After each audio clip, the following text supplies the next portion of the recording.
Anyways, what's going on, Jake? Well, there's a little blood in the water that the Jags might be trading out of their number one pick to, maybe somebody like the Panthers who steal up Malik right from underneath the Lions' nose. It could be a classic Detroit draft day situation move. So didn't know if y'all had heard any rumblings about that either. Where'd you hear that, Jake? You just make that up and say it could happen, or did you hear that from somewhere?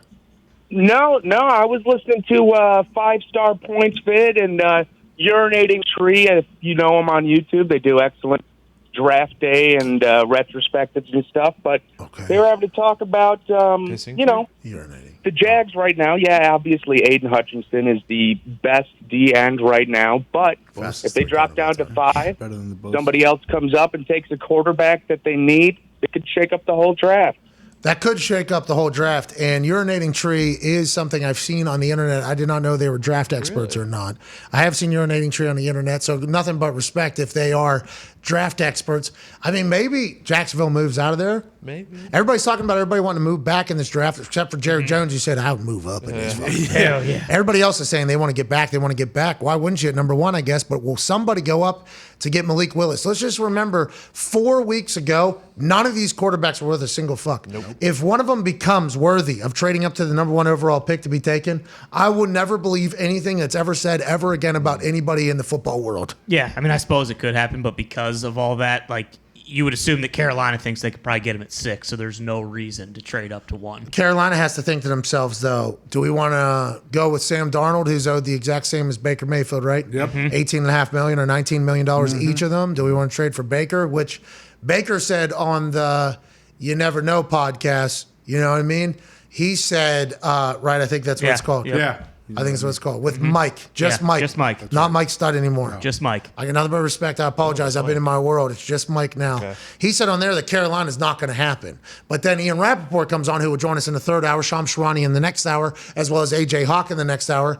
He comes on and says, Carolina seems like the most likely option for Baker Mayfield. Is that because they're the most quarterback hungry? And if they're the most quarterback hungry, maybe what Jake and Urinating Tree is saying maybe makes sense. Maybe the Carolina Panthers would be willing to risk it all to go up and get a fucking quarterback that's much cheaper than Baker Mayfield. Well, and a lot of people I feel like have pointed to Pickett to Carolina, and now that we're in smokescreen season, it's almost like I'm thinking it's not Pickett anymore, and they're looking at someone else. A car called in and he said the Pissed on Trees podcast said that Urinating Tree podcast said that the Jacksonville Jaguars were thinking about moving the number 1 pick. Is that real, or is that just a crock of shit? Not a single person reacted to either. That's what you guys thought the name was. You're fucking terrible people. I just figured that not definitely wasn't that, but I didn't know what it was. Oh, so you didn't want to step out of line because you don't know the actual answer. Right. It's Urinating Tree, dude. They kill. Urinating Tree. I've seen them on the internet a lot. You guys need to know. I knew there was a tree in it, though. Love the pooping trees.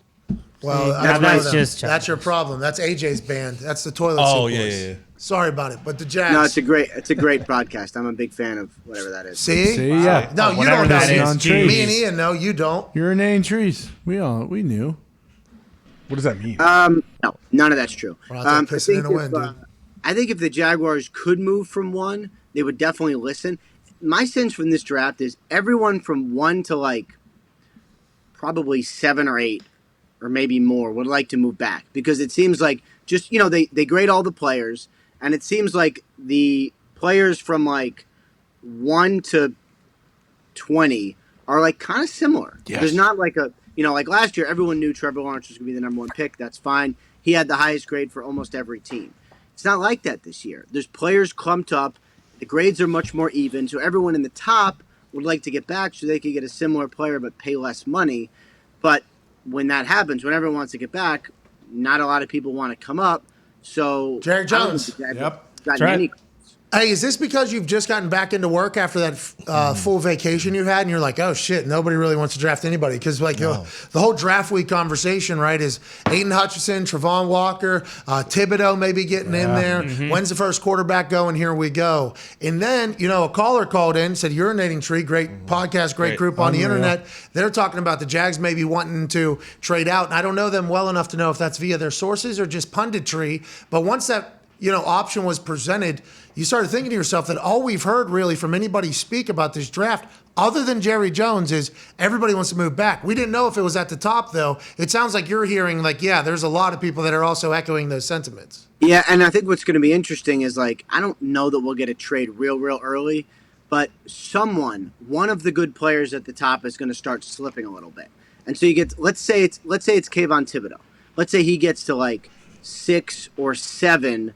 Does someone in the teens come up and go, this guy's too talented, I have to trade for this guy? Or does Charles Cross, let's say, get to 8 right before Seattle, maybe they want to tackle, and someone says, I got to trade for this guy. So it's really going to be, I don't think early we'll get fireworks, but as some of those players who are considered to be in the top 3 pick conversation slide a little bit, then someone will probably make a trade, and that's when it'll get kind of fun. Thank you, Ian.